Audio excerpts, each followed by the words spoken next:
7 meses ya compartiendo visiones, experiencias y sobre todo con la amabilidad de nuestros ponentes, expertos en el área, pero sobre todo personas, ciudadanos que construyen todos los días una idea de democracia, de libertad y de un mejor estado, de un mejor país. El día de hoy nos honra con su presencia el consejero presidente del Consejo General del Instituto Electoral del Estado de Zacatecas, que tengo aquí a mi derecha, una persona a quien en lo personal le tengo un gran aprecio, admiración, pero sobre todo a quien le reconozco la labor que día a día realiza para construir ciudadanía y democracia desde su función.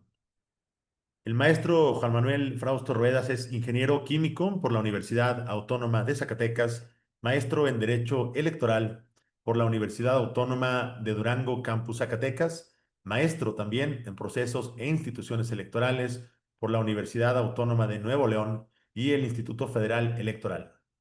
Ha cursado diversos diplomados en Derecho Electoral.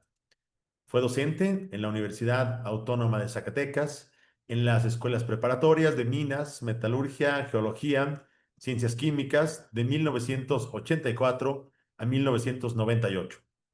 En esta misma institución fue jefe de Departamento de Organización y Métodos en la Unidad de Planeación desde 1988 a 1992. En el otrora Instituto Federal Electoral se desempeñó como vocal de organización desde junio de 1993 a noviembre de 1999, en la Junta 4 Distrital Ejecutiva con cabecera en Guadalupe, Zacatecas. Vocal ejecutivo de la Junta Distrital Ejecutiva 01 con cabecera en Palenque, Chiapas, de 1999 a 2001. Vocal ejecutivo de la Junta Distrital de Palenque, Chiapas, del 99 al 2001. Vocal ejecutivo en la Junta Distrital Ejecutiva 03 con cabecera en Benito Juárez, Quintana Roo, Chiapas, del 2001 al 2005. Vocal ejecutivo de la Junta Distrital Nacional Electoral. Vocal ejecutivo de la Junta Distrital Ejecutiva 04 con cabecera en Guadalupe, Zacatecas, de 2014 a 2021. Es autor de un libro muy interesante titulado Debates Presidenciales en México, Tropiezos, Reformas, Anécdotas y Frases, editado por Didáctica y articulista en diversos diarios locales. Ha impartido diversos cursos, conferencias y talleres relativos a la materia electoral, educación cívica y resolución y manejo de conflictos. Actualmente es consejero presidente del Consejo General del Instituto Electoral del Estado de Zacatecas. Les pido que le demos la más cordial de las bienvenidas a nuestro amigo y gran ponente de lujo, maestro Juan Manuel Frausto Ruedas, y solicitarles a todos quienes tengan la posibilidad de encender su cámara para que nuestro diálogo sea mucho más ameno, mucho más íntimo y mucho más directo. Maestro, bienvenido y muchísimas gracias. Buenas noches, Roberto.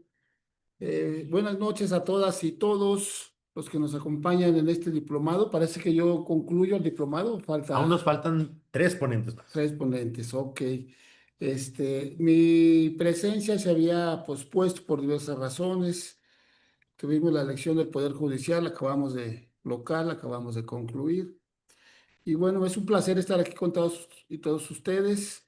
Me dice aquí el presidente Roberto que hay personalidades, personas de todo tipo, maestros, regidores. Aquí veo a Claudio Esparza, funcionario educativo, acá en el CONALEP, dirigentes de partido. Pues buenas noches a todas y todos. El tema mío que hoy expondré es la evolución institucional electoral y el cambio político. Eh, y la contribución, el papel de las autoridades electorales en la construcción de democracia. Eh, esta pregunta, a ver, las instituciones electorales hemos contribuido al cambio político, a la democracia en nuestro país. Por supuesto que sí. Me voy a permitir hacer una recorrido histórico, cómo han venido evolucionando las instituciones electorales en nuestro país. A partir de la Constitución Federal de 1917, donde se inaugura pues una nueva época para el país, En la Constitución del 17 no había una autoridad federal nacional que coordinara las elecciones federales. Realmente, de 1917 a 1946 fueron en los propios estados y los municipios donde, conforme a cada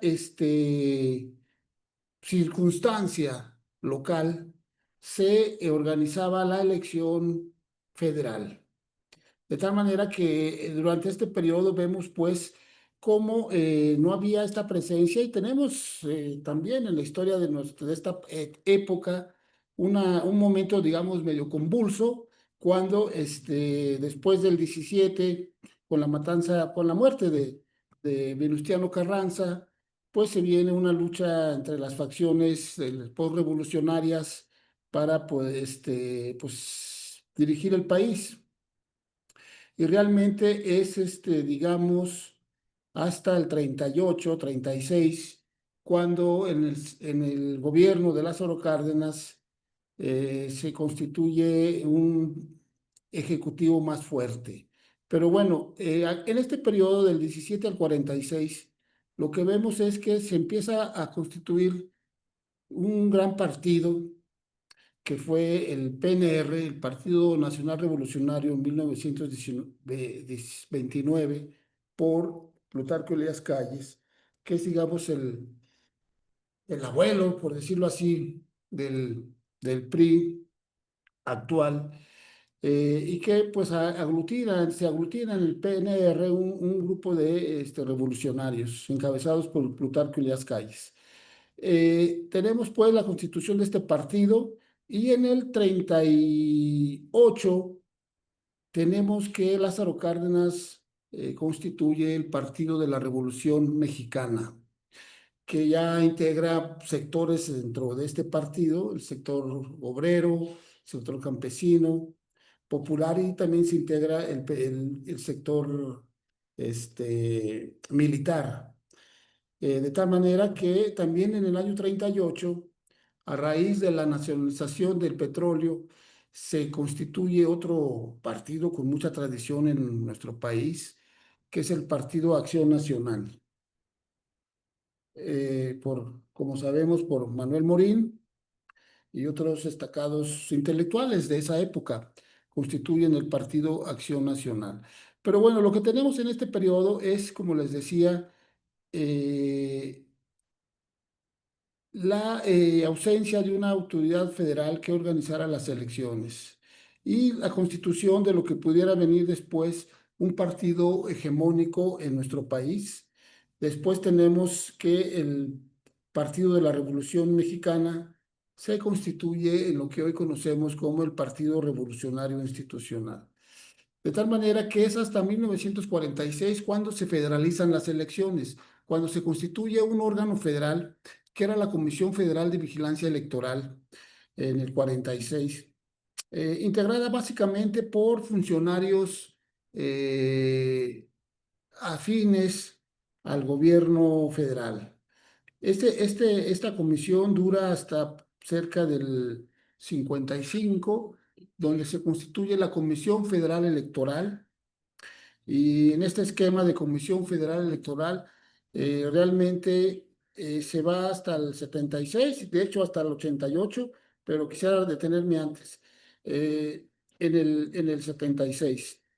76-77. Lo que tenemos pues en este periodo de 1946 a 1976 es la consolidación de un partido hegemónico, de un partido casi único en nuestro país. Sabemos que en este periodo se crea como una también división del PRI, el Partido Auténtico de la Revolución Mexicana, que en un primer momento fue constituido por militares, el PAR. Quizás algunos de los que ahorita están conectados se acuerden de este partido.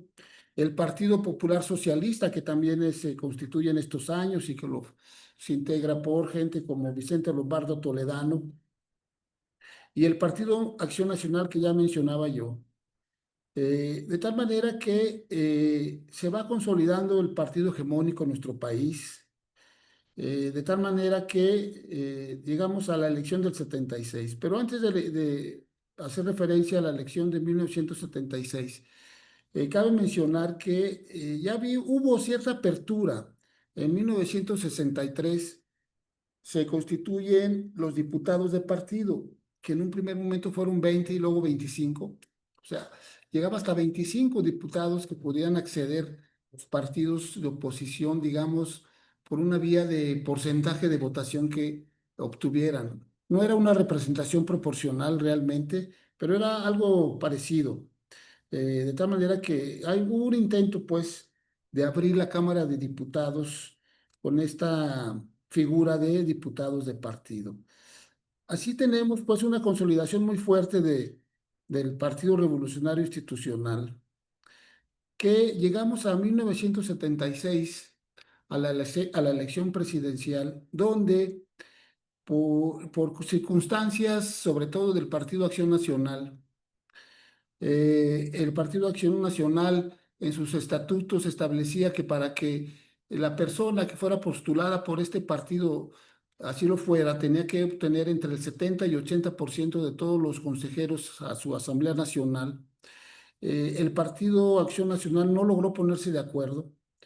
Eh, Ahí contendió Pablo Emilio Madero contra otro personaje. Ninguno de los dos obtiene este porcentaje de apoyo de los delegados o consejeros a su Congreso Nacional. Y el Partido Acción Nacional no lanza candidato. Y los demás partidos, como se les conocía, partidos satélites al PPS y al PAR, pues apoyan a José López Portillo.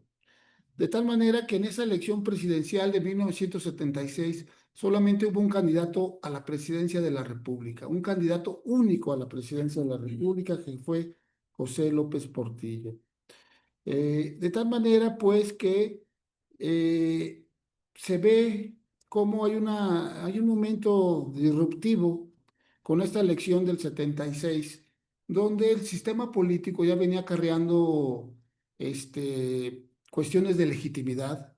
Se había dado el movimiento del 68, el movimiento estudiantil del 68 previo al 76. Hubo movimientos de ferrocarrileros, de los médicos.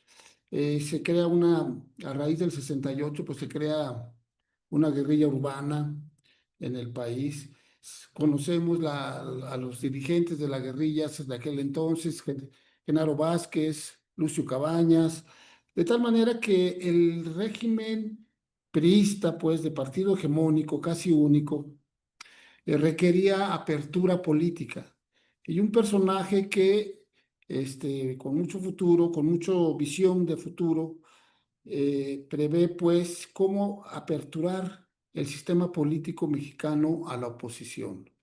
De tal manera que en 1977, a iniciativa de don Jesús Reyes Heroles, se llevan a cabo una serie de audiencias para llevar a cabo una reforma político-electoral que como premisas consideraba sobre todo la apertura de la Cámara de Diputados a la representación proporcional.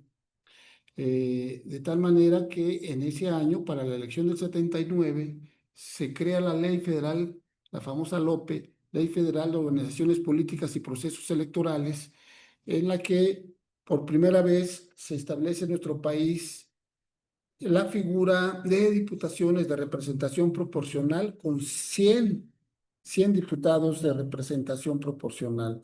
Se le da registro sobre todo a partidos de la izquierda, al Partido Comunista Mexicano, al Partido Socialista de los Trabajadores, pero también a algunas expresiones digamos, un poco más hacia la derecha, como era el Partido Demócrata Mexicano, que agrupaba a aquellos famosos sinarquistas en el Partido Demócrata Mexicano, que en parte de eso también Pablo Emilio Madero, que ya era hispanista, pues también fortalece al Partido Demócrata Mexicano. De tal manera que con la reforma del 77 se considera que en México inicia un periodo de apertura, de transición democrática. Pero bien, ¿cómo estaba la institución electoral en esos años? Pues todavía estaba dominada eh, por parte del gobierno federal.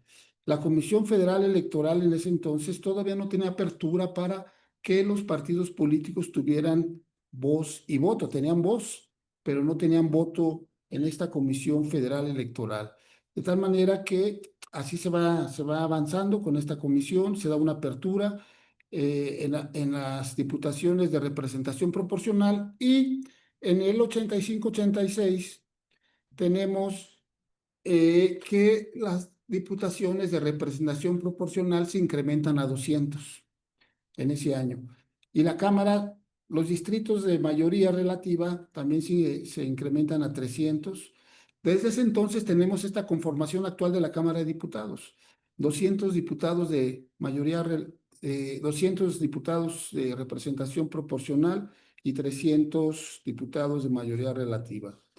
De tal manera que se da una apertura mayor, por supuesto, en esta conformación de la Cámara de Diputados, pero les digo, aún todavía no había condiciones equitativas en la competencia electoral. La autoridad electoral, dominada por el gobierno y también con unos partidos políticos todavía, digamos, sin una gran presencia nacional. Eh, Tenemos que hasta 1989 se da el triunfo de una primer gubernatura por parte de la oposición. Esto es en Baja California, donde gana Ernesto Rufo Appel, gana la gubernatura de Baja California. Antes se había dado en Chihuahua lo que se llamó como el fraude patriótico con Terrazas Barrio, era Francisco, ¿verdad? Francisco Barrio, que se dice que en ese entonces hubo un fraude patrióticos antes de este año del 89 para, pues, no reconocer el triunfo del Partido Acción Nacional en la elección de Chihuahua, de la gubernatura. De tal manera, pues, que eh, en el PRI se empieza a dar una reconformación de las fuerzas y hay una decisión, sobre todo para la elección del 88. Esto lo han de conocer muchos de los que están aquí en el diplomado. Se crea la corriente democrática dentro del PRI, que la encabeza Cuauhtémoc Cárdenas, Porfirio Muñoz Ledo, Efigenia Martínez. Básicamente estos tres personajes crean la corriente democrática en el PRI en el 87, y ya en el 88, a raíz de que sale postulado Carlos Salinas de Gortari, pues se da la ruptura en el PRI. Ya se había constituido el Partido de la Revolución, perdón, el Partido de la Revolución Democrática se constituye hasta después del 88, perdón. Pero bueno, en la elección del 88, como sabemos, Cuauhtémoc Cárdenas se lanza como candidato por parte de una coalición donde lo postula sobre todo el, el PSUM, el PPS, el PST, perdón, Partido Socialista de los Trabajadores, eh, otro partido, ahorita no recuerdo pero no.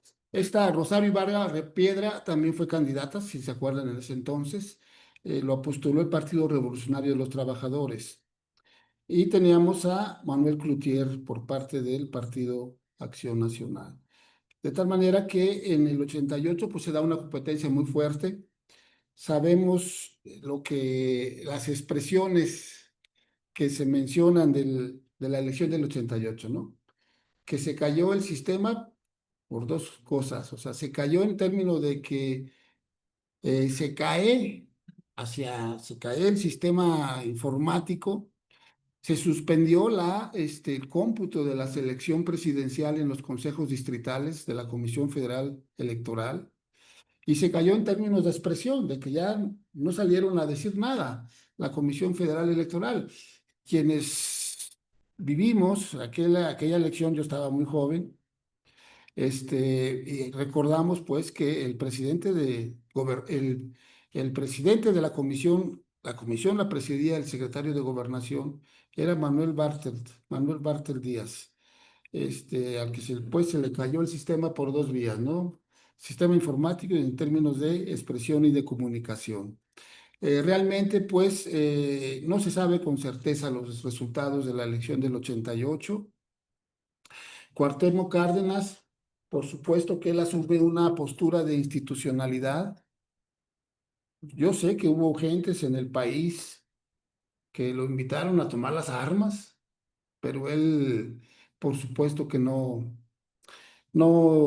vio esa opción en el país, ¿no? Para por una vía violenta, reclamar la elección del 88. Pero bueno, con esta experiencia del 88, Carlos Salinas de Gortari, pues con mucha habilidad, ve cómo llega a la presidencia sin mucha legitimidad, que eso es lo que ahorita voy a abordar más al rato, de cómo las instituciones electorales creamos legitimidad en los representantes populares.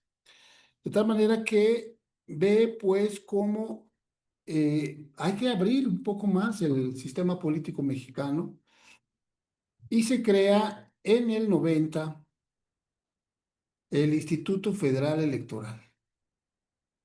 En 1990, en octubre del 90, hace unos días, creo que el 11 de octubre, se conmemora otro aniversario del Instituto Federal Electoral en este mes, hace unos días.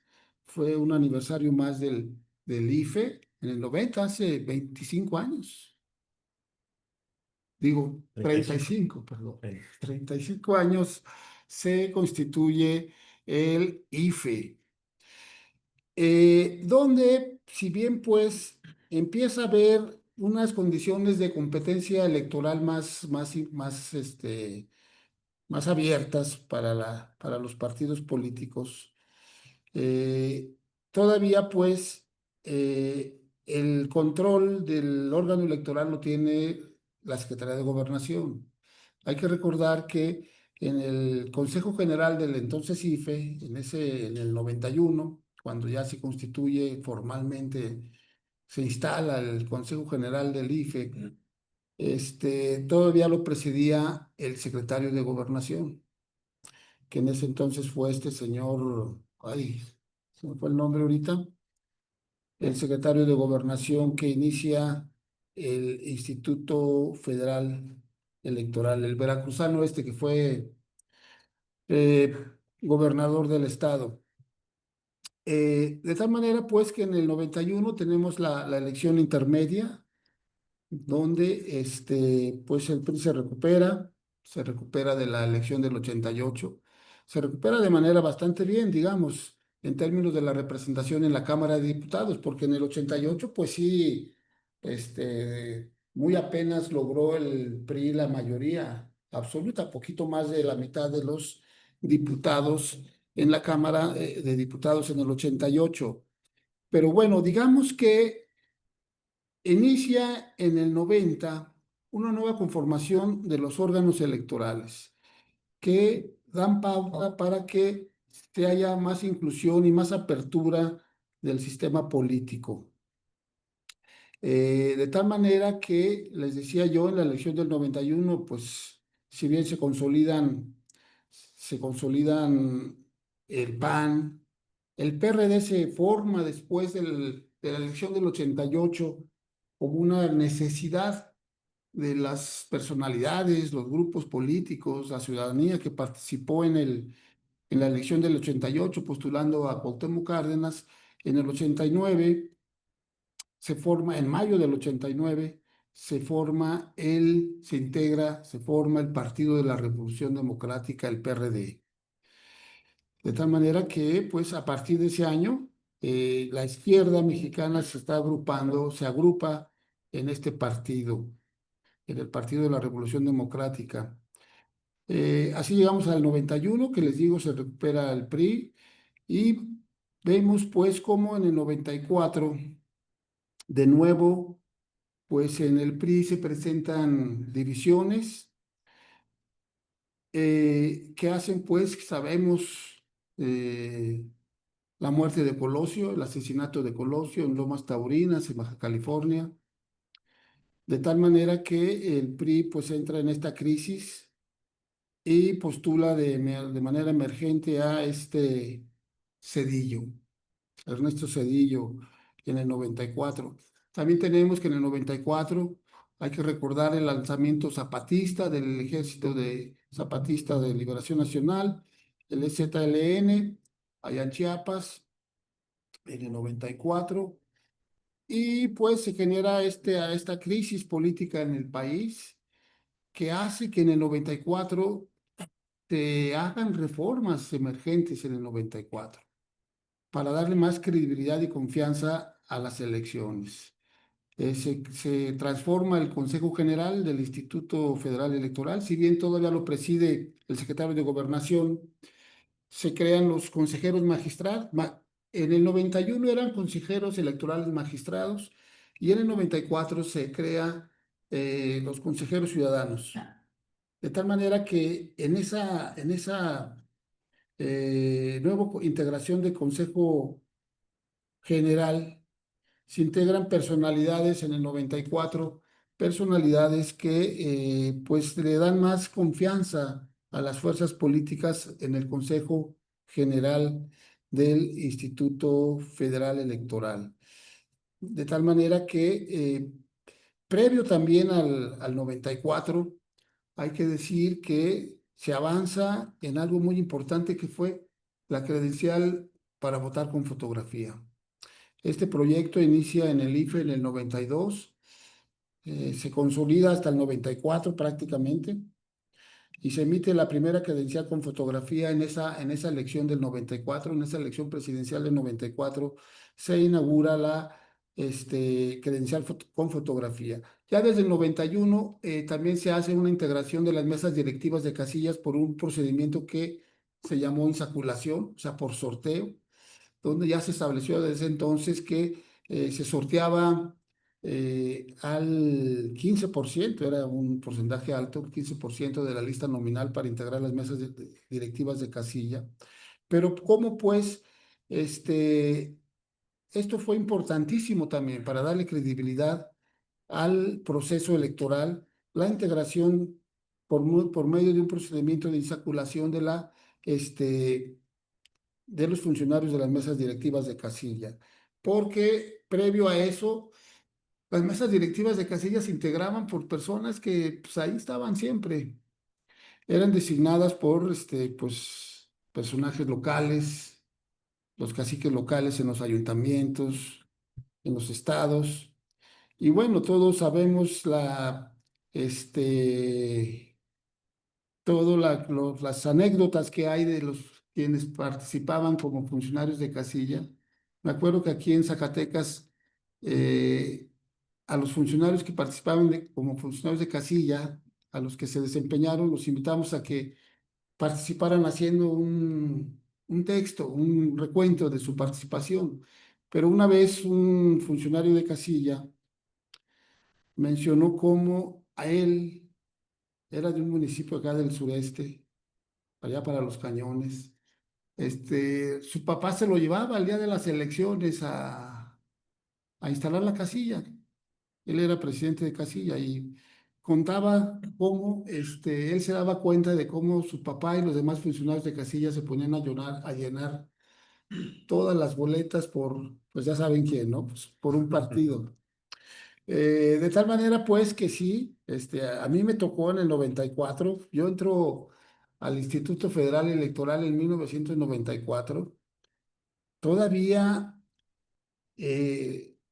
observar cómo el 100% de la votación en las casillas era para un solo partido.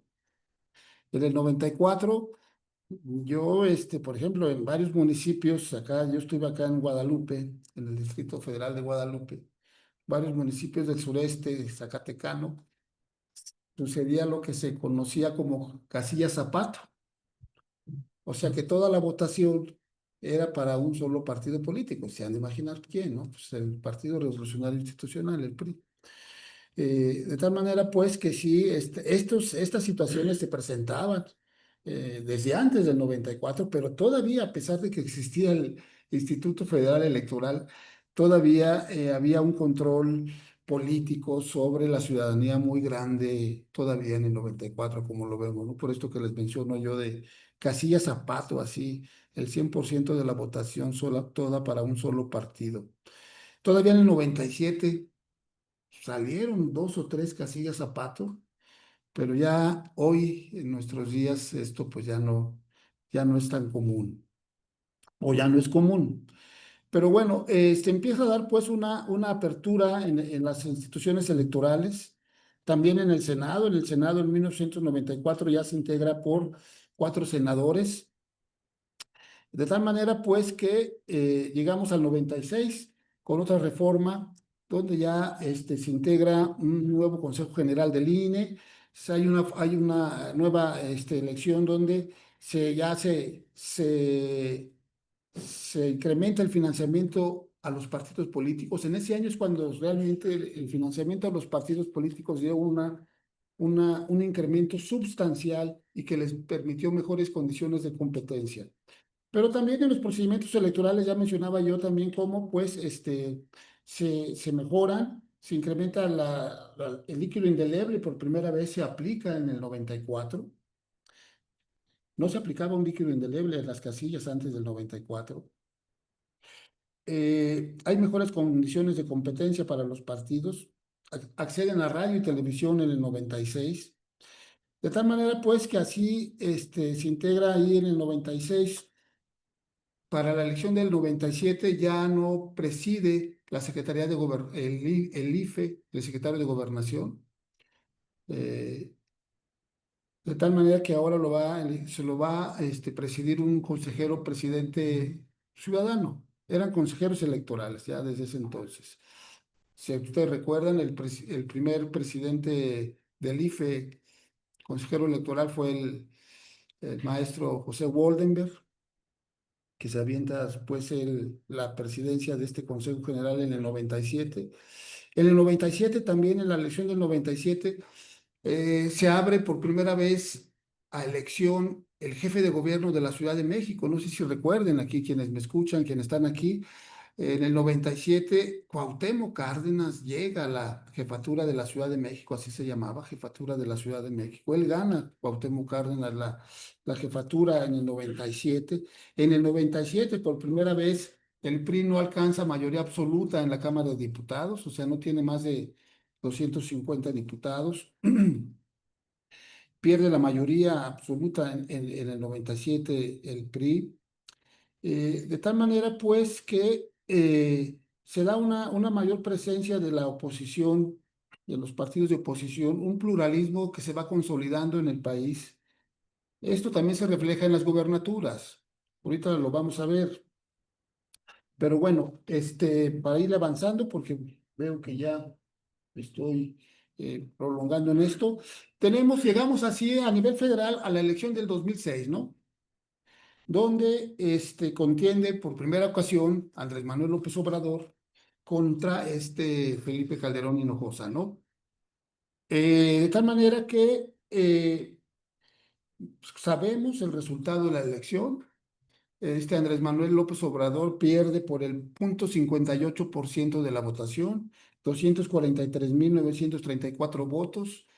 No acepta el resultado. ¿Se acuerdan ustedes? Se toma el Paseo de la Reforma por parte del PRD en aquel entonces, y Andrés Manuel pues no acepta el resultado, incluso ya cuando el Tribunal Electoral declara presidente electo a Felipe Calderón.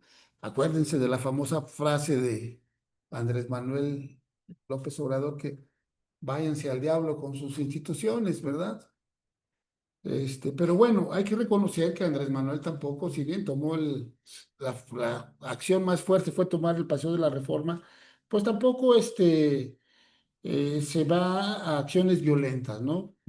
Se nombra presidente legítimo, también se integra un gabinete legítimo, si se acuerdan ustedes, de tal manera que en el 2007 se da otra reforma, producto de la campaña que se hizo contra Andrés Manuel de que es un peligro para México. Se da una reforma importante, sobre todo en el modelo de comunicación política.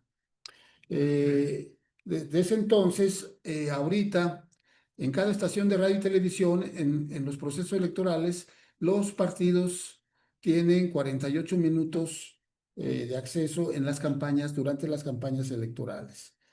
De tal manera que se da, pues, en el 2006 este cambio del modelo de comunicación política, sobre todo en esa parte se cambia muchísimo. Ya no se permite que particulares contraten radio y televisión, porque hay que recordar que en el 2006 la campaña de que Andrés Manuel era un peligro para México fue financiada, por supuesto, por los grupos económicos poderosos en nuestro país, a través de la televisión sobre todo, de tal manera que se prohíbe desde el 2007 la contratación por parte de los particulares de radio y televisión. De tal manera, pues, que así llegamos al 2012, donde de nuevo se postula Andrés Manuel. Bueno, en el 2006 hay que acordar que quizás Andrés Manuel también se sentía que ya tenía la presidencia en las bolsas, muy confiado. Sabemos que Patricia Mercado, que fue candidata del Partido Socialdemócrata, le dice que hagan alianza y Andrés Manuel no acepta. Esta Patricia Mercado saca como 800,000 votos, e incluso también el Baster Gordillo, se acerca a Andrés Manuel López Obrador y él dice que no hace alianza con el Baster. Y bueno, pierde la elección del 2006, no asiste al primer debate presidencial, eso también lo desgastó, hay que decirlo. No asistió al primer debate presidencial. Y bueno, en el 2012 vuelve a perder la presidencia con Felipe Calderón Hinojosa. Después vemos que en el 2012 Andrés Manuel pues ya constituye como una asociación civil Morena, el Movimiento de Regeneración Nacional, y ya se separa, se va separando del PRD. Y en el 2012, perdón, en el 2012 entra este Enrique Peña Nieto, coopta a través del Pacto con México, por México, pues ahora sí que coopta al PRD en el Pacto por México, ¿no? El Pacto por México, se acuerdan varias acciones, tanto gubernativas como electorales, y en el electoral fue la integración del Instituto Nacional Electoral, que en ese año, pues, se nacionalizan las elecciones. Se crea el Instituto Nacional, se estandarizan las elecciones, el Instituto Nacional Electoral se constituye como órgano rector de los procesos electorales, pero por supuesto con la presencia de los institutos electorales en los estados. Y así hemos avanzado hasta esta época del 2025. Lo que veo, pues lo que quiero decirles es que la transformación de las instituciones electorales en México, que inicia sobre todo con la creación del IFE, fue un pilar fundamental para el cambio político en nuestro país. Sin la evolución y el fortalecimiento de estas instituciones electorales, no podemos interpretar el cambio político, la transición democrática que vive nuestro país. En el caso del IES, tenemos que de los años 80 al 97 se constituyó la Comisión Electoral del Estado de Zacatecas. En el 97, en octubre del 97, se instala por primera vez un Consejo General del IES con una integración similar a lo que hoy tenemos, con 7 consejeros electorales, pero bueno, en ese entonces, del 1997 al 2014, el Consejo General ya estaba integrado, a ver, muestra. Estaba integrado por 7 consejeros que eran nombrados por la Cámara de Diputados, ¿no? Es hasta el 2014 cuando los funcionarios que integramos el Consejo General del IES somos designados por el Consejo General del Instituto Nacional Electoral. De tal manera que el Instituto Electoral del Estado de Zacatecas, ahorita lo vamos a ver, ha contribuido también a la transición y al cambio político de Zacatecas. Hemos organizado 10 procesos electorales ordinarios y 3 ordinarios. Desde el 2003 se crea la Diputación Migrante. Dos diputados de representación proporcional deben de tener la calidad de migrantes o binacionales. Esto se constituye desde el 2004 ya con la Diputación Migrante. Fuimos el primer estado en tener una comisión de paridad entre los géneros en el IES y una dirección de paridad entre los géneros. El Instituto Nacional Electoral, su unidad de género la tuvo casi hasta el 2010. Tuvimos la primera presidenta de un instituto electoral del estado, en este caso Leticia Catalina Soto. También fuimos el primer estado, junto con Quintana Roo, en establecer las candidaturas independientes. En el 2013, si ustedes se acuerdan, se aprobó en el Congreso local y tuvimos el primer presidente municipal que llega a ese ámbito de gobierno, con Raúl Luna Tobar, que llega, si ustedes recuerdan, en el ayuntamiento de Enrique Estrada. Algo también muy importante que promovió el IES fue la cuota joven. Desde junio de 2015 se establece en la ley electoral que el 20% de las candidaturas de mayoría y de representación proporcional, tanto en los ayuntamientos como en las diputaciones, sea de cuota joven. Y en el proceso electoral 2021, a falta de que en la Constitución estén establecidas acciones afirmativas o que no sean acciones afirmativas, esté reglamentado medidas para que los grupos con situación de vulnerabilidad puedan acceder a la Cámara de Diputados. En el proceso electoral del 21, el IES emite lineamientos como para acciones afirmativas, mismas que replicamos ahora en esta elección pasada del 24. De tal manera que, ¿qué vemos? Vemos cómo en este cuadro, en este siguiente cuadro, cómo a la par que se van consolidando las instituciones electorales, también se va dando la alternancia y el cambio político en México. Así tenemos que en el 2000 llega Vicente Fox Quesada por primera vez a la presidencia de la República, después de casi 70 años que nos gobernó pues un solo partido, el Partido Revolucionario Institucional, con tus antecedentes que ya mencioné. En el 2000 gana Vicente Fox Quesada.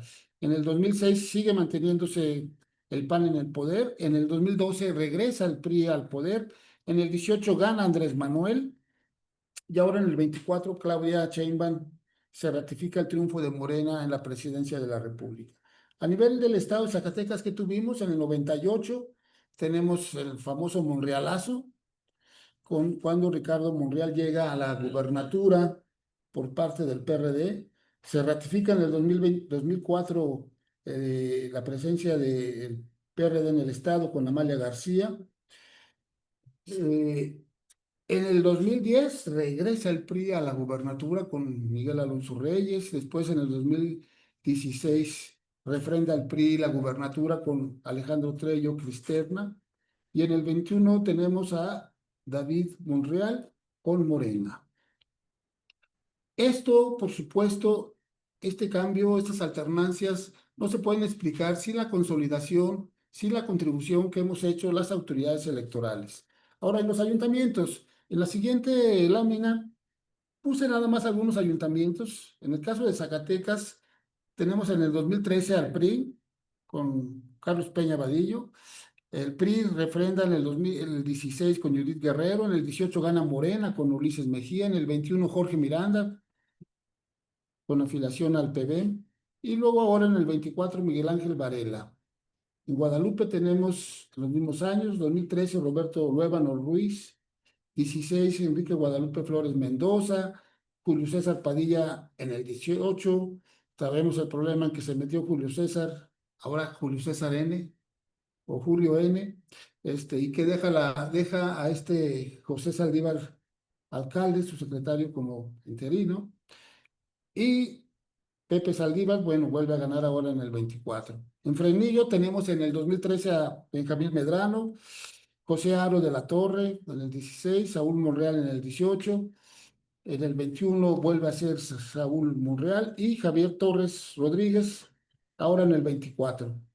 En Río Grande tenemos a Constantino Castañeda Muñoz por el PRI, Julio César Ramírez López por el PAN, que también lo vuelve a ganar en el 18. En el 21 gana Mario Córdoba Longoria por el PRD y ahora ganó en el 24 en Río Grande por el PRI, pero parece que ya se cambió al PRD, ¿verdad? Allá el presidente municipal de Río Grande. Entonces lo que tenemos pues es que en los ayuntamientos la alternancia empieza desde lo local, mucho antes. Ya desde los primeros años noventas, aquí en Zacatecas, la oposición empieza a ganar los primeros ayuntamientos. Eh, Ahí traigo una, una aportación que ha hecho la cuota joven. Si quieren, nos vamos al 24, la actual cuota joven que tenemos en la anterior. La anterior, por favor, la anterior.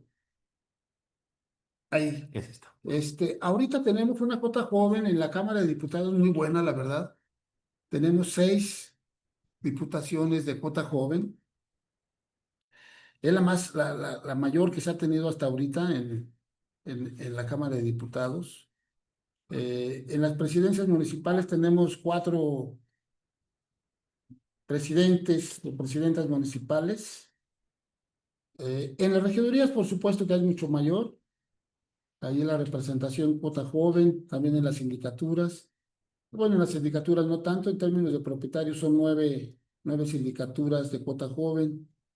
Y, y bueno, esto lo menciono porque creo que la cuota joven fue una iniciativa que promovió el Instituto Electoral del Estado de Zacatecas. Pero además, si ustedes se acuerdan de la última reforma de los requisitos para ser diputado federal, no sé si recuerden que se bajó la edad de 21 años a 18 años. Ya los jóvenes, a partir de los 18 años, pueden aspirar a ser diputados federales. Nosotros en la elección del 24, la Cámara local no armonizó el requisito para ser diputado local a los 21 años. En el IES, al momento de emitir los lineamientos para el registro de candidaturas, nosotros fijamos en términos de la Constitución Federal que establece los 18 años, también pusimos que los jóvenes de 18 años podían registrarse como candidatos a diputados locales. De tal manera que no traigo el dato, si tuvimos jóvenes con esa edad, entre 18, 19 años, 20 candidatos a diputados locales. Pero bueno, en términos generales, pues, para ir concluyendo y ir cerrando, eh, tenemos pues que la democracia en nuestro país implica la participación y la participación en diferentes modalidades. La participación electoral, por supuesto, pero no se limita a ella. La participación política, la comunitaria, la social. Y la democracia también implica la representación, o sea, que debe de haber una división de poderes, órganos representativos, como los que tenemos hoy en nuestro país. Ahora ya además, el Poder Judicial lo hemos elegido por voto popular, por lo menos la mitad, tanto aquí en Zacatecas como a nivel federal, ¿no? Pero bueno, vemos pues que la democracia implica participación, por lo tanto conflicto social, pero para eso existe el sistema político. El sistema político lo que hace es pues darle salida al conflicto social. El sistema judicial, por supuesto que también, el sistema judicial parte de esa función. Toda la problemática que se presenta entre los particulares o entre particulares con personas morales, está el sistema judicial para resolver los conflictos. Pero el sistema político resuelve los conflictos políticos. De tal manera que lo vimos pues ahora en el 18 había un descontento social muy fuerte, hay que reconocerlo, con el gobierno de Enrique Peña Nieto. De tal manera que la gente pues estaba muy molesta y se manifestó a través de la candidatura de Andrés Manuel López Obrador. Fue pues el sistema electoral mexicano, fue la salida de la expresión para que también se diera este cambio de estafeta de gobierno, de representación política en el Poder Ejecutivo, con la llegada de Andrés Manuel López Obrador. De tal manera que ahí vemos pues cómo el sistema político también se integra por el sistema electoral mexicano, y por los órganos de representación, la Cámara de Diputados, la Cámara de Senadores. Pasamos a la siguiente. Entonces les decía yo, ¿cuál es la función de las elecciones y de los órganos electorales? Pues darle legitimidad a las instituciones. Eso es lo que genera la elección, los procesos electorales. Legitimidad de las instituciones. ¿Y esto qué nos acarrea? Pues estabilidad política, gobernabilidad. O sea, gracias a que existen órganos electorales confiables,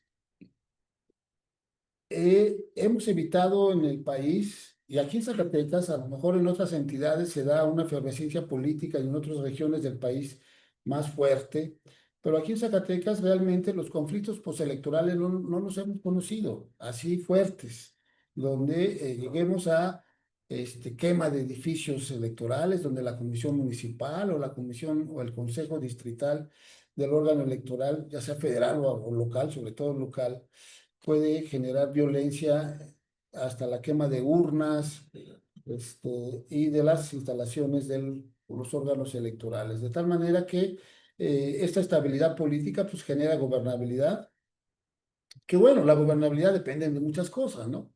No nomás de la autoridad electoral, ya también depende de políticas públicas, la legitimidad, la eficacia de las acciones de los gobiernos, de tal manera que en un primer momento la autoridad electoral cumple su papel de hacer el promotor del cambio político y de la participación ciudadana, pero en términos de la gobernabilidad, pues esta ya depende mucho del gobernante, ¿no? Genera pues, las elecciones generan confianza, credibilidad y una efectiva representación de la ciudadanía.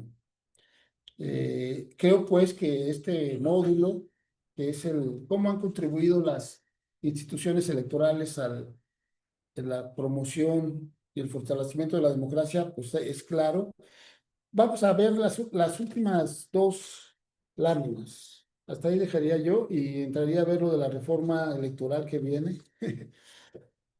Miren, creo que ha habido cambios hacia las actitudes hacia la democracia, eh, tanto en México como en América Latina también. Pero miren, actitudes hacia la democracia, apoyo a la democracia, si bien no subimos mucho, en los 2016 el 46% de la población decía que apoyaba a la democracia.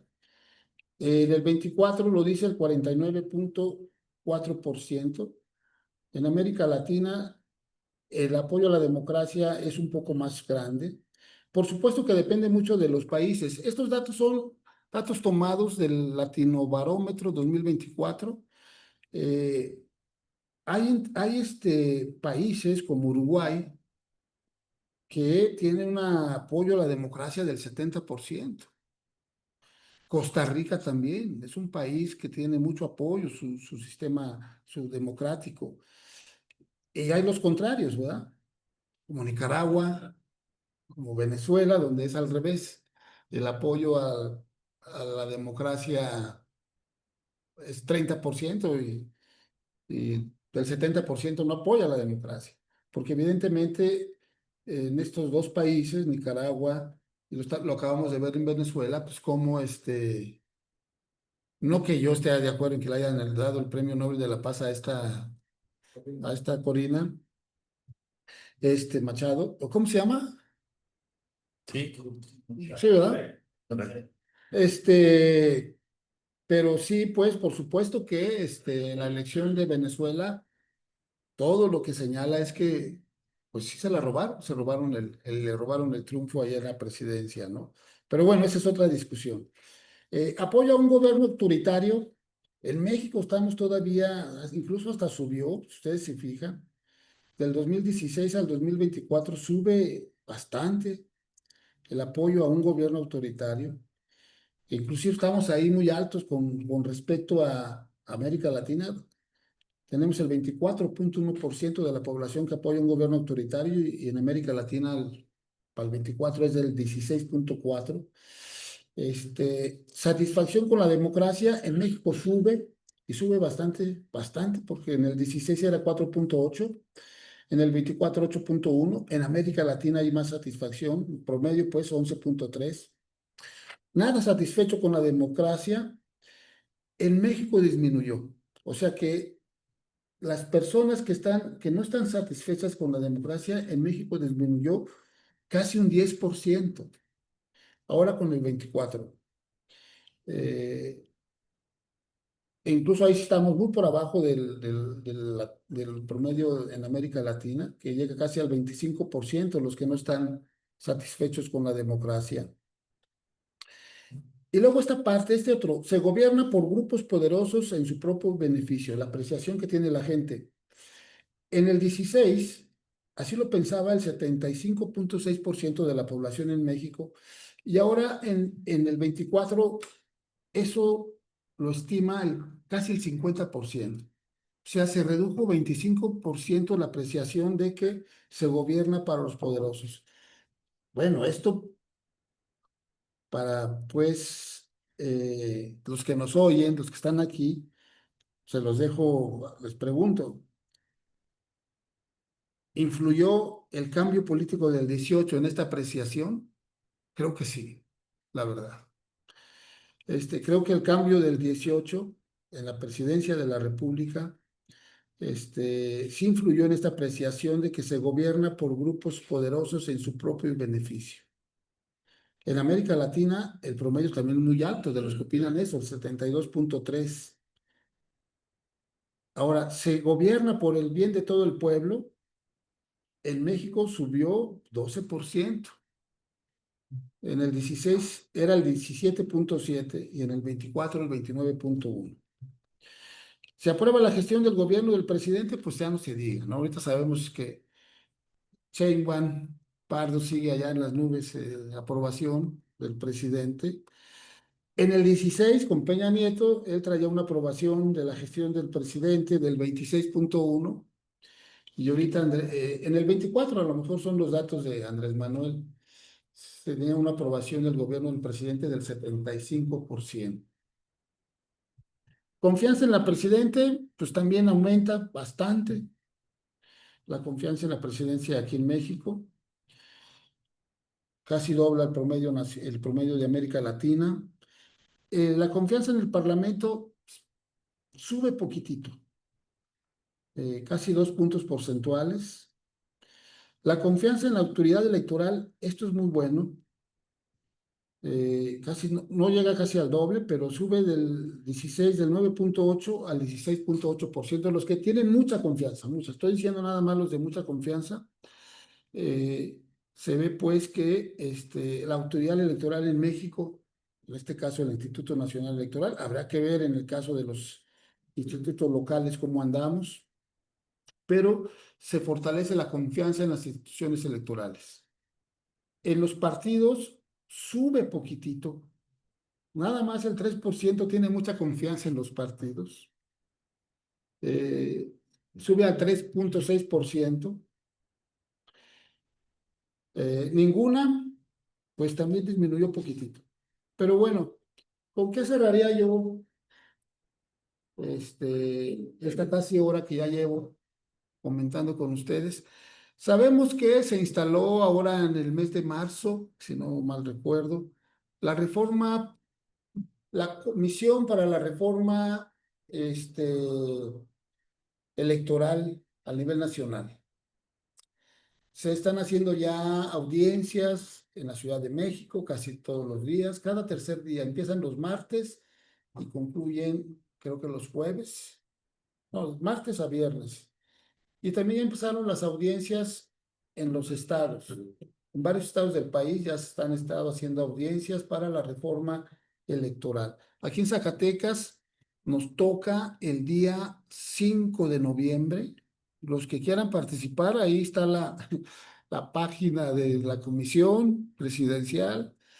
La verdad es que participan muy pocas personas, 20 personas nada más. Yo ya me inscribí, pero no me han dado respuestas si voy a participar o no. Aquí está el maestro Matías Chiquito, delegado del INE, dice que también él ya se inscribió. Pero bueno, si algunos de ustedes, los quienes escuchan, ya sea en sus estados, conozcan la programación que ya se publicó, ya tiene tiempo, Iniciaron a finales de septiembre las audiencias en los estados. Creo que el 30 de septiembre inició en el primer estado, creo que fue Puebla. El viernes me parece que fue en Sonora. Pero bueno, aquí en Zacatecas nos toca el 5 de noviembre. Eh, pues ya hay algunas opiniones, sobre todo de Pablo Gómez, que es que preside ahorita esta comisión, que ha esbozado algunas ideas de hacia dónde encauzar una reforma electoral. Eh, ya había habido intentos por parte de Andrés Manuel López Obrador de hacer la reforma electoral en nuestro país en el 2022.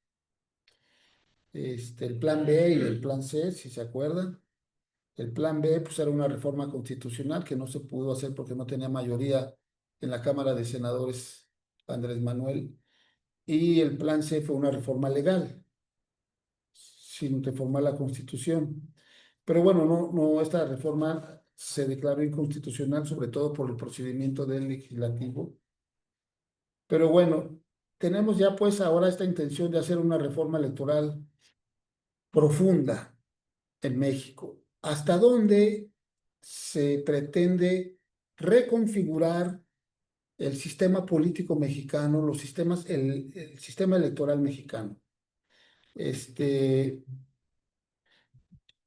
Se menciona el plan B y el plan C, lo que implicaban era una centralización de las elecciones, donde sobre todo se desaparecían los órganos electorales locales, los famosos OPLES, organismos públicos locales electorales, y se les dejaba al INE toda la atribución de organizar las elecciones en los estados.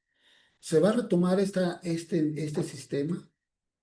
Pasamos, pues, como vimos, del 17 al 46, donde en los estados, cada estado organizaba su elección de las autoridades nacionales, federales, como yo le daba a entender, hasta la integración de la Comisión Federal de Vigilancia en el 46, un sistema federalizado que a partir del 91, con la creación del Instituto Federal Electoral, su nombre lo dice, federal, pues se va creando una autoridad electoral más fuerte en México que da condiciones más equitativas para la competencia.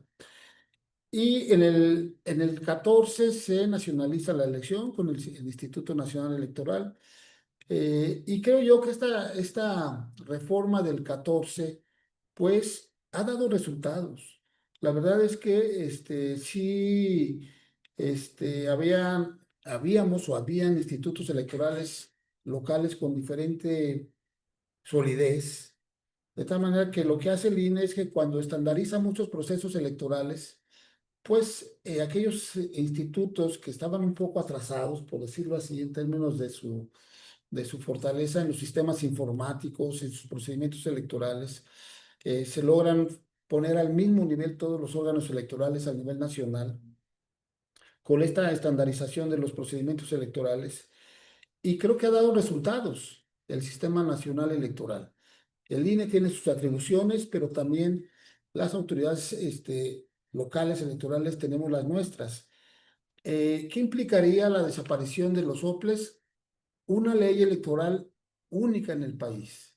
Ahora, esto implicaría una centralización absoluta y entra en contradicción con el sistema federal, como está integrado en nuestro sistema republicano, pues, nuestro sistema político por estados soberanos, libres y soberanos, de tal manera que la capacidad de darse sus propias leyes, en este caso su propia ley electoral y sus propios órganos de gobierno, se verían pues interferidos por un gobierno central. ¿Hacia allá va a avanzar el sistema electoral mexicano? No lo sabemos. Puede ser que vaya hacia allá. Pero bueno, planteo unas preguntas. ¿Esta reforma electoral es necesaria e indispensable? ¿Se tiene un diagnóstico de lo que hay que reformar? ¿Cuáles serían las prioridades de la actual reforma electoral que ya está casi en marcha? Ahora, se implementará para las elecciones de 2027, le dará tiempo al gobierno federal para implementar, aprobar esta reforma electoral el próximo año. Sabemos que la comisión para la reforma electoral, la comisión presidencial, este, va a estar haciendo estos audiencias todo hasta noviembre, y en enero entregará a la presidenta, porque así está, entregará los resultados de estas consultas. Se dice que también se van a hacer consultas. Habrá que ver cómo se hacen estas consultas en términos de consultarle a la ciudadanía algunos temas. Eso no se ha definido por la comisión presidencial, pero se dice que se van a hacer consultas a la ciudadanía. Habrá que ver cómo se instrumentan estas consultas para la reforma electoral. Pero esta parte sí, pues es un gran reto para la elección del 27. Tendremos elecciones de 17 gubernaturas, creo que 31 congresos locales. Creo que nada más un estado no tendrá elección de su congreso local, 31 congresos locales tendrán elección, y también una infinidad de candidaturas a nivel de las presidencias, regidurías en cada estado.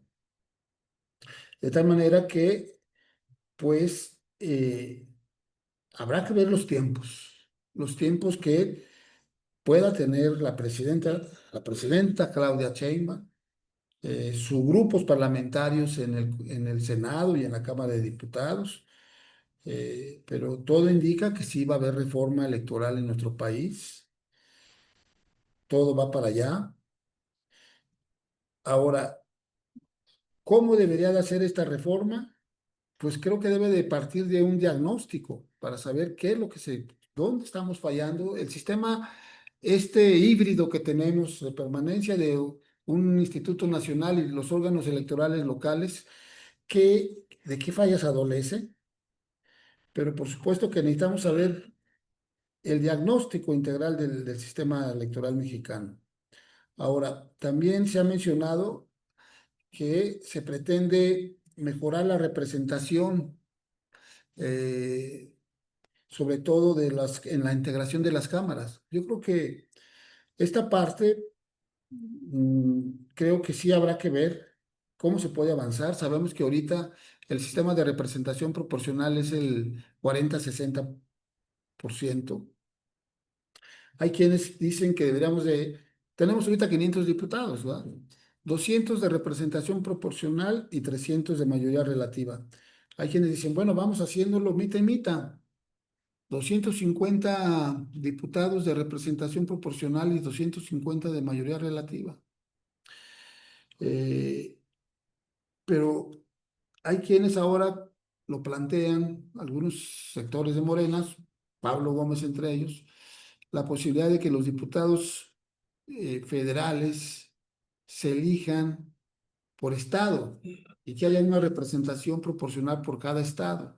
Habrá que ver los escenarios de cuánto beneficia a la oposición, a las minorías, este nuevo esquema de representación de los diputados de representación proporcional con un esquema donde no haya una lista nacional o una lista por circunscripción, como ahorita la tenemos, sino que sean electos eh, en cada estado, con este sistema famoso que se menciona a los segundos primeros lugares o las primeras minorías, ¿no? En cada distrito, en cada estado. De tal manera que sí, creo que la integración de las cámaras, tanto de senadores como de diputados, se puede mejorar, pero yo creo que aquí no podemos ir hacia un fortalecimiento de un partido hegemónico. Creo que es importante fortalecer el pluralismo político que hay en México, si bien pues la ciudadanía se está expresando en, en las urnas. Ya mencioné yo cómo pues hay una buena opinión por parte de la ciudadanía sobre diversos aspectos de la democracia actual en nuestro país. Eh, pero habrá que ver que también quienes hoy son minoría mantengan su posibilidad de aspirar a ser mayoría, ¿no?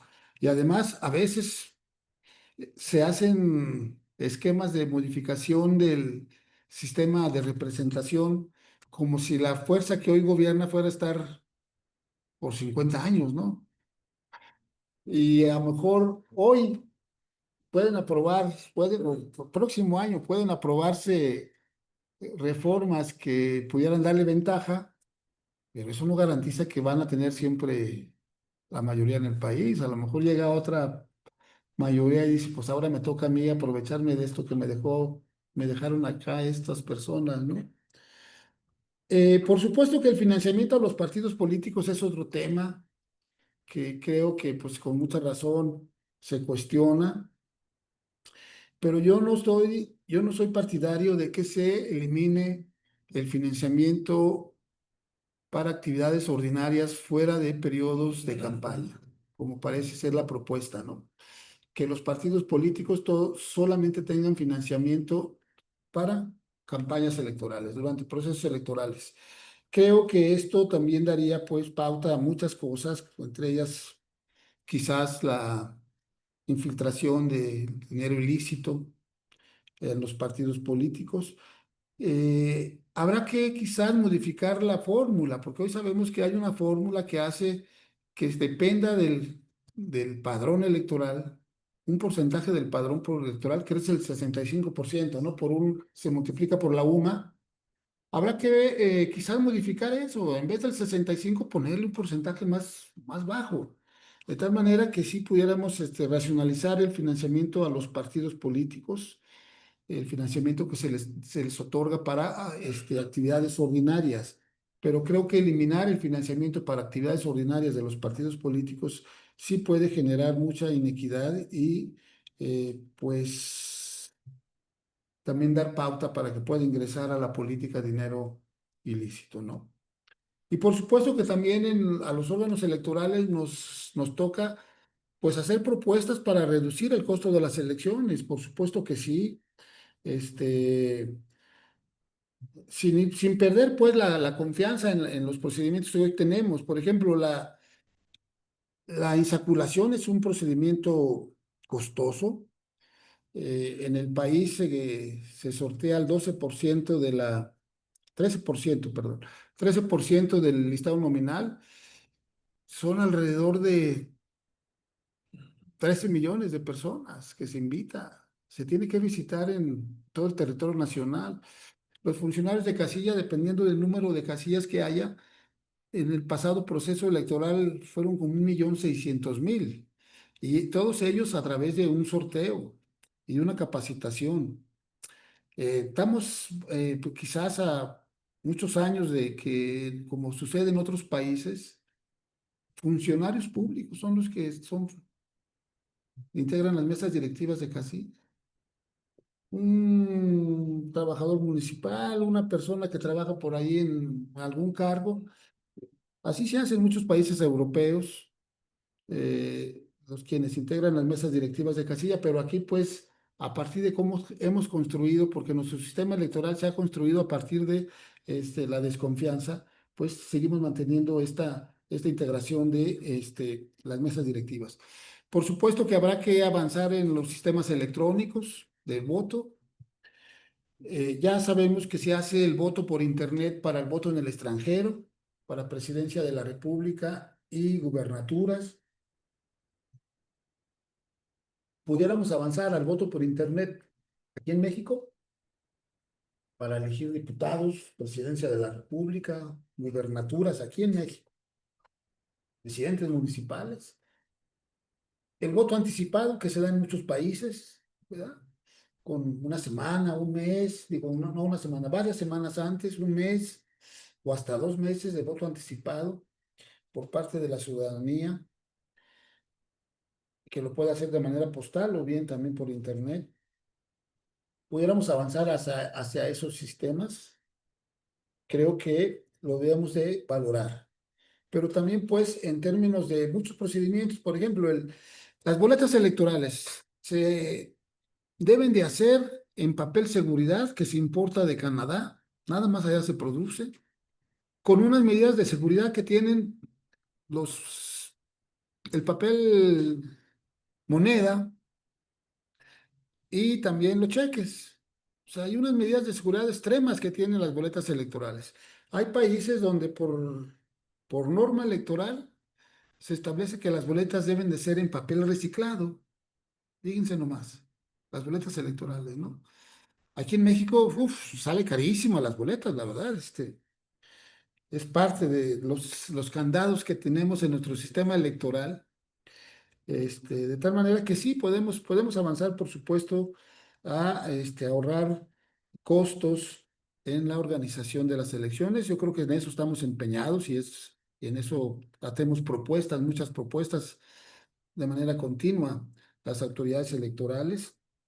Pero bueno, está abierto pues esta posibilidad de una reforma, pero yo, pues, por el tema que abordé, creo que este recorrido que hice de cómo ha evolucionado nuestro sistema político mexicano, vemos cómo las autoridades electorales han tenido un papel fundamental para la transformación en nuestro país, para la alternancia, para el cambio político, para la transición democrática. Por supuesto que las autoridades electorales hemos contribuido. Ya no me fue posible extenderme con todas las actividades que hacemos las autoridades electorales para la construcción de ciudadanía.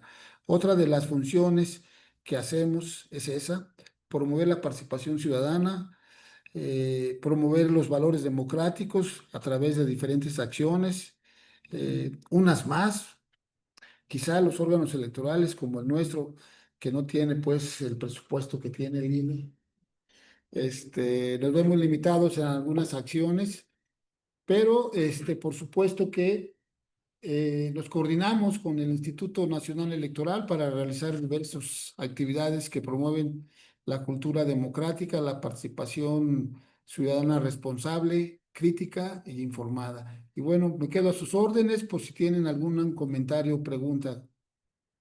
Gracias. Estimadas compañeras, compañeros, la verdad, vaya recorrido no solamente histórico, sino social. Esta demostración de síntesis de conocimiento, sobre todo de experiencia, de magistral demostración que el maestro Juan Gracias. Manuel Fausto nos ha compartido con esta amabilidad, porque de verdad en este diplomado tenemos esta idea de compartir el conocimiento porque es el granito de arena, así como partido político, pero mucho más, como ciudadanos por construir con libertad.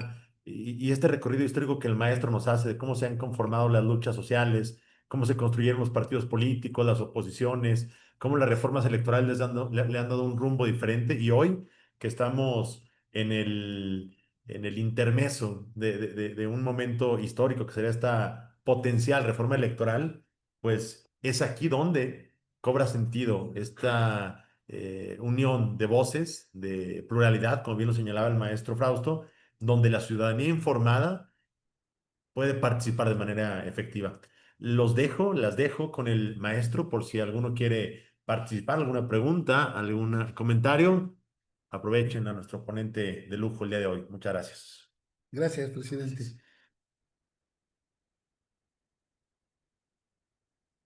Sí, sí, si me permiten.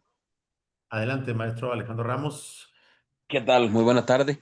Saludarles y pues agradecerles estos temas pues de mucha información para desenvolverse en el ambiente pues desde social, político, económico dentro del entorno inmediato, estatal o nacional. Hay que entender los orígenes de la democracia en nuestro país y pues aquí claramente nos lo han comentado. Muchísimas gracias por sus aportaciones. Comprenderlo, el origen de la política, del sistema democrático, es fundamental para, para entender el porqué de la razón de nuestra sociedad actual. Es para mí nada más me llama la atención el tema de que a partir de las organizaciones políticas, de su organización, es de donde surge un sistema que regula eh, mm, pues un poco tardío, que regula las elecciones, el que regula los partidos políticos, su presupuesto. Conforme van evolucionando los partidos, va evolucionando un poco después el ente que regula a estos mismos. Entonces, mm, ojalá se pudiera ir un paso adelante de los partidos políticos. Ya, como lo mencionó al principio, pues los representantes de esta, de esta regulación de los partidos eran pues propuestos por un mismo partido, quien gobernaba durante décadas. Entonces, pues es realmente sorprendente cómo mm, los partidos siempre van un paso más adelante. Es ahí donde me llama mucho la atención y pues agradecer el comentario y con esto me despido. Muchas gracias. Gracias, maestro Alejandro Ramos, director de planeación del municipio de Calera, maestro y abogado también. Maestro Claudio Esparza, amigo de todas y de todos. Adelante, maestro. Sí, buenas noches. Muy concreto, Frausto. De acuerdo a lo que hablabas de las condiciones básicas para una reforma electoral y hablando de la representatividad de, no sé, caso Zacatecas, diputados de representación proporcional, ¿qué te pareciera que la repartición se pudiese hacer al estilo del nivel federal? No sé, Zacatecas, son 4 distritos federales, podrían ser 4 circunscripciones. ¿A razón de qué?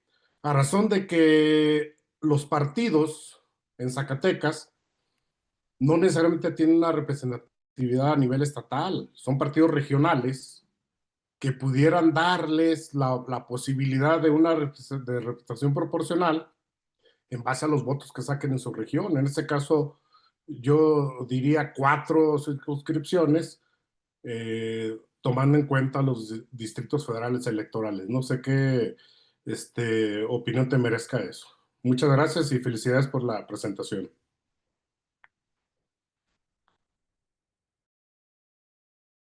Vamos a ir contestando al final para el maestro va tomando nota. Vamos a dar la palabra a el amigo y presidente de la Comisión Municipal del municipio de Sombrerete, ingeniero Ricardo Castro, experto en temas mineros, también un gran aliado de la política de la ciudadanía. Adelante.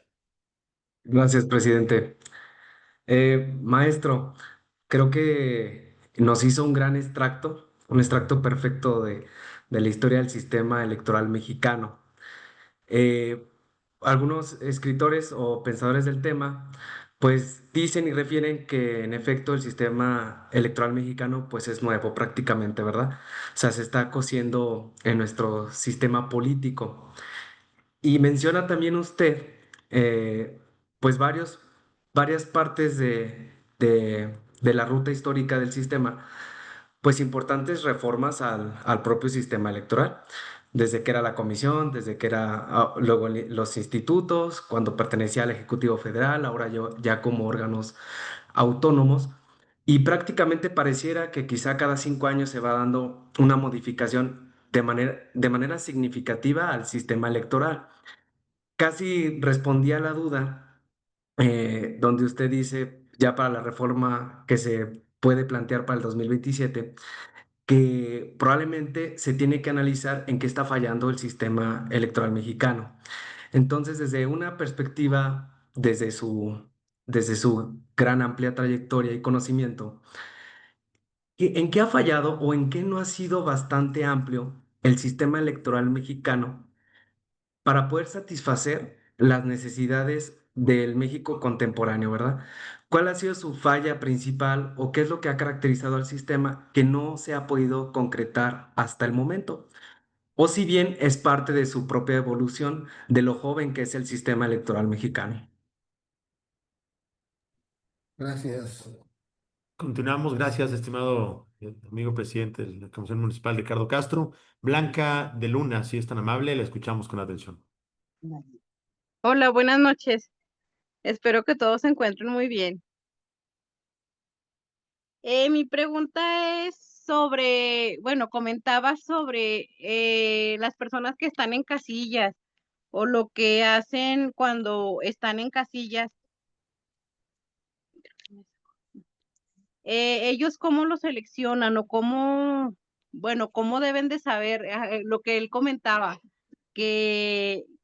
bueno, que antes se tomaba como de llenar todas las boletas y todo eso, o sea, bueno, aún se sigue haciendo, porque pues muchos son, ay, no sé cómo decirlo, pero voluntarios de casillas o no sé cómo es. Entonces ahí cómo es el tema, o sea, ¿cómo le hacen para que, para que la gente no se entere que hicieron eso? No sé si me expliqué más o menos.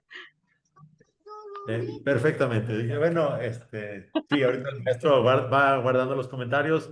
Blanca de Luna, no sé si tenemos alguna otra participación en el chat. Tenemos No, solo eso, gracias.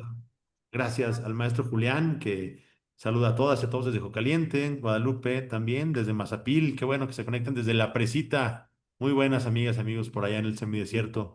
En muy buenas noches. Jonathan Puente nos saluda también y le manda saludos y dice que es un gustazo. Jonathan Puente conocer al maestro Juan Manuel, así lo creemos. Jimena dice que excelente análisis que hace el ponente, los temas que aborda fueron muy interesantes, la historia y política excelente, Blanca de Luna, la maestra Soledad Saucedo, a quien le tenemos un gran aprecio y admiración, nos comenta excelente tema abordado con el conocimiento que tiene el ponente. Sin duda, cada ponente nos deja un nuevo aprendizaje en cuanto a política se refiere. Muchas gracias, maestro. Reina Oliván, una mujer apasionada por la educación, los derechos humanos, una gran amiga, nos comenta el panorama que ha planteado coloca nos coloca en una posición proactiva y ya que es preocupante que se ejecuten acciones sin el debido estudio de las condiciones del contexto electoral mexicano, coincidimos totalmente. Lo ocurrido en las elecciones de jueces y magistrados fue un ejemplo de una reforma express. Excelente posicionamiento, maestra Reina. Juan Carlos Rodríguez, amigo, también maestro de Concepción del Oro, de la región educativa de aquel semidesierto zacatecano, nuestro también presidente de la Comisión de Concepción del Oro, envía saludos y felicitación. Nos envían una cita. Enmu dice que el que no aprende la historia está condenado a repetir los errores. Cuau Gutiérrez, regidor, muy activo el semidesierto, dice felicidades.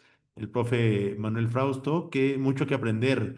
Esta retroalimentación desde Concepción del Oro contribuye a mi carrera política. Braulio Enríquez, ya vi quién es el iPhone de Enmu. Braulio Enríquez también, exregidor de Morelos, maestro de secundarias generales y próximamente doctor también en educación. Son muchísimos los comentarios, muchos más que le enviaremos con oportunidad al maestro Juan Manuel, pero le permitimos entonces para los comentarios finales. Gracias. Sí, sobre la representación proporcional. Por supuesto que la mejor representación en las cámaras es la representación proporcional pura. Eso sería lo mejor, que conforme a la votación que obtenga cada partido político, se le asignen su número de diputados o senadores. Esto en pocos países existe la representación proporcional pura. No debería existir. Más bien es una combinación, pero creo que si avanzáramos hacia una representación proporcional pura, sería más un reflejo, el sistema de partidos y el sistema político mexicano sería una mejor expresión de las fuerzas políticas. Ahora, decía Claudio, esto de una sola circunscripción, pero yo no lo vería por distrito electoral, sino por estado. Este, por ejemplo, aquí en Zacatecas, el estado sería una sola circunscripción para la elección de diputados federales. Sabemos que son 4 ahorita, de tal manera que los 4 diputaciones federales se repartirían conforme a la votación que obtuviera cada partido político con una representación ahí sí pura. De tal manera que con la conformación actual, por ejemplo, los resultados que tuviéramos, pudiéramos ver que Morena se pudiera llevar 2 diputaciones federales, el PRI quizás una, y no sé si se les dé pues para el una tercera, o quizás el PRI pudiera llevarse las tres, dependiendo del cociente de distribución que se pudiera integrar conforme la votación que tenga cada partido político. Pero creo yo que la mejor representación es la representación proporcional pura. O sea que si un partido obtiene el 30% de los votos, se le den el 30% de las diputaciones o senadurías, según la Cámara de la que estemos hablando. Eso creo que es lo más equitativo y donde deberíamos de aspirar a eso. Ahora, porque se dice que la gente no vota por los diputados de representación proporcional. La verdad es que sí votamos, nomás que a veces no nos fijamos. En el reverso de la boleta vienen las listas nacionales. Ustedes, todo el mundo lo conocemos. Igual en las planillas de ayuntamientos, en el reverso de la boleta vienen los nombres de las regidurías que son de representación proporcional. Eh, pero sí votamos por ellos de manera pues indirecta. Ahí en la boleta vienen en la parte de atrás. Pero ciertamente pues las diputaciones de representación proporcional se ligan mucho a veces hay que decirlo, a personas muy allegadas a los comités nacionales, ¿no? O a las dirigencias partidistas. Y esto lo ligo con lo que decía Ricardo Castro. ¿En qué se ha fallado? Yo digo que las instituciones electorales, pues hemos fallado poco, pero nuestro sistema político, en lo que sí hemos fallado es en la democracia interna de los partidos políticos. Creo que ahí esta reforma actual no ha mencionado para nada la democracia interna en los partidos. Poco se ha hablado de esta nueva reforma electoral que viene para el próximo año 26, de promover la democracia interna de los partidos. Hoy todavía en muchos partidos, no voy a mencionarles cuáles, pero todavía hay una estructura nacional de los partidos donde hay poca participación de la militancia, donde las candidaturas también no se eligen de manera muy abierta, de tal manera que esta asignatura, yo creo que sí hemos fallado en esa parte, en la democracia interna de los partidos. Eh, ¿Por qué? ¿Y por qué lo digo? Porque se ve, pues, en cómo hoy parte del problema de los partidos políticos, del PRI, del PAN, de algunos más, unos menos, su crisis por la cual atraviesan, porque sí atraviesan por una crisis de representatividad, pues, lo dicen las elecciones, los resultados electorales, es que tienen muchos problemas de democracia interna para elegir dirigentes, pero también para postular candidaturas. De tal manera que mucho se ha hablado de que en todos los partidos debería de haber elecciones primarias para elegir sus candidaturas, incluso como se hace en algunos países. El mismo día se hacen elecciones primarias en todos los partidos para que pueda participar no solamente la militancia, sino también la ciudadanía pueda expresarse por alguna persona que consideran que pueda representarlos en un partido político. Creo que esa parte sí no se menciona en los temas de la reforma electoral, pero creo que es importantísimo, porque como decía yo, pues, hoy vemos pues cómo se critican mucho estas diputaciones de representación proporcional, porque sí, ciertamente llegan personalidades muy cercanas, a veces familiares, de las dirigencias partidistas. Ahora, esto de los funcionarios de casilla, miren, yo creo que la verdad es que la selección que hacemos para integrar las mesas directivas de casilla es muy bonita, porque se invita a cualquier persona, se sacula, se hace un sorteo, por lo que decía Blanca de Luna. Esto de que se siguen llenando las boletas por parte de los funcionarios de casilla, por supuesto que eso no sucede, eso ya no se da.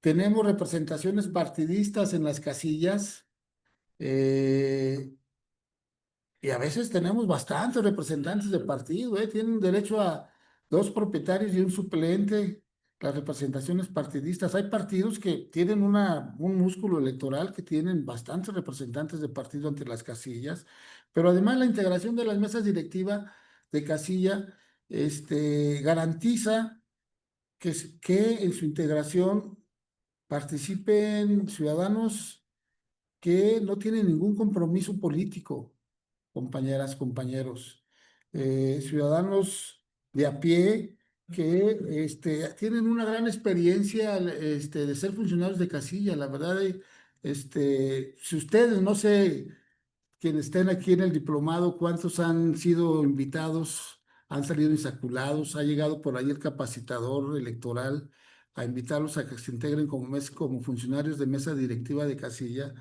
pero eso, la verdad, ya decía yo, más de 1.600.000 personas que integran las mesas directivas de casilla por funcionarios que son nuestros vecinos, y que de manera, pues, sin ningún interés político más que su espíritu cívico, están participando en la integración y en el conteo de los votos y le dedican tiempo, ¿eh? La verdad es que eh, hay que estar ahí 12 horas, de 8 a las 18 horas, pero además después se viene el escrutinio y cómputo en las casillas y a veces se acaba tarde la, la, la, la integración de los paquetes electorales. Pero creo que la imparcialidad, la confianza en la forma en que se integran las mesas directivas de casilla, pues sí garantiza una imparcialidad y confianza en que el voto ciudadano se respeta y se cuenta bien en las casillas electorales. No comparto esta opinión de Blanca,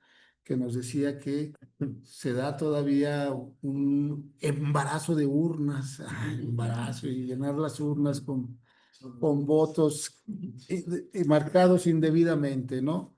Pero sí, yo creo pues que también esta parte de los partidos políticos, la verdad, necesitamos en nuestro país democratizar a los partidos.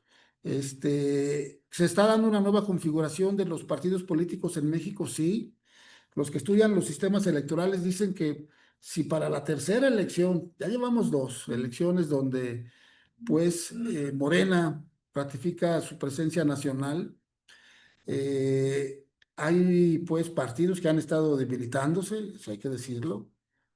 Hoy el Partido Acción Nacional tiene nada más dos gubernaturas, Aguascalientes y Querétaro. El PRI tiene Coahuila. ¿Qué otra tiene el PRI? Durango. Pero bueno, tenemos una conformación pues hoy de mayoritaria en quizás se pueda profundizar por parte de Morena en las gubernaturas. Pero les decía pues esto de los partidos políticos. Se está dando una reconfiguración, por supuesto. Habrá que ver, Alejandro Moreno dice que el PRI es inmortal. Al PRI ya lo han dado desahuciado muchas veces, pero pues ahí sigue después de la elección de que pierden la presidencia en el 2000, pues la recuperaron en el 2012, ¿verdad? A lo mejor apoyados por Televisa y por los grupos de poder también, pero bueno, este, sí, sí es una asignatura que creo que los ciudadanos debemos de, presionar para que haya una gran reforma en la democracia interna de los partidos. Y es un tema que no se está tratando ahora en la reforma electoral. Se está tratando mucho lo de ahorrarse recursos, pero creo yo que sí está bien. Hay que ahorrar recursos en el sistema electoral mexicano, pero siempre y cuando esto no lleve a que por ahorrar centavos, ¿verdad? Perdamos millones de pesos en representación política y representación partidaria. No sé, yo creo pues que les agradezco su atención de todos ustedes.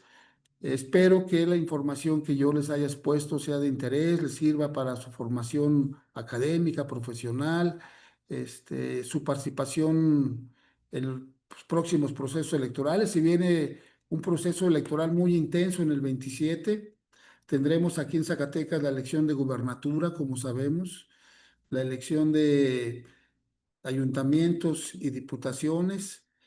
En el INE ya se menciona que creen no conveniente que se dé la elección del Poder Judicial. Sabemos que falta la mitad de la elección del Poder Judicial. Está programada para el 27. Aquí en Zacatecas también tendríamos, pues, a la par de estas elecciones de gubernatura, diputaciones y ayuntamientos, la elección de Poder Judicial. Pero ya hay voces que dicen que no sería conveniente hacer la elección del Poder Judicial. Yo también comparto esa opinión.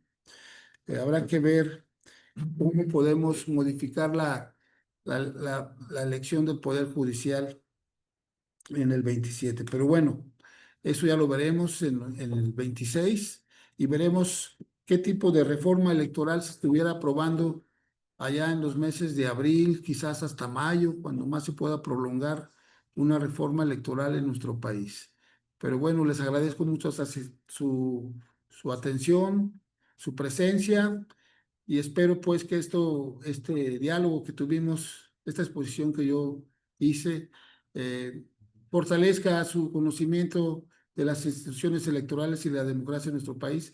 Y creo que todos los que estamos aquí presentes estamos comprometidos por promover la participación ciudadana en nuestros ámbitos, en la escuela, en la casa, en el trabajo, los valores democráticos, por supuesto que también, desde nuestra familia, el trabajo, la colonia, nuestro partido o el partido al que ustedes participen.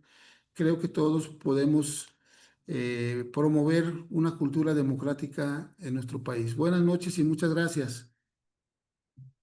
Muchas gracias a todas, a todos. Les recordamos que el video de la sesión, por si tuvieron algún detalle con su conexión, se los enviaremos a la brevedad el día de mañana temprano y el formulario para las preguntas de reflexión también en breve. Nos acercamos ya al fin de este diplomado.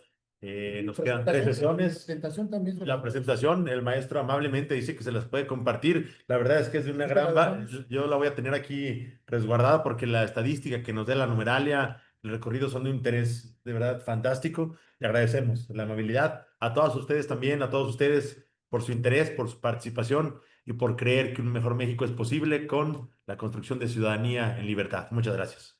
Hasta luego. Gracias, buenas noches. Buenas noches a todos. Muchas gracias, buenas noches.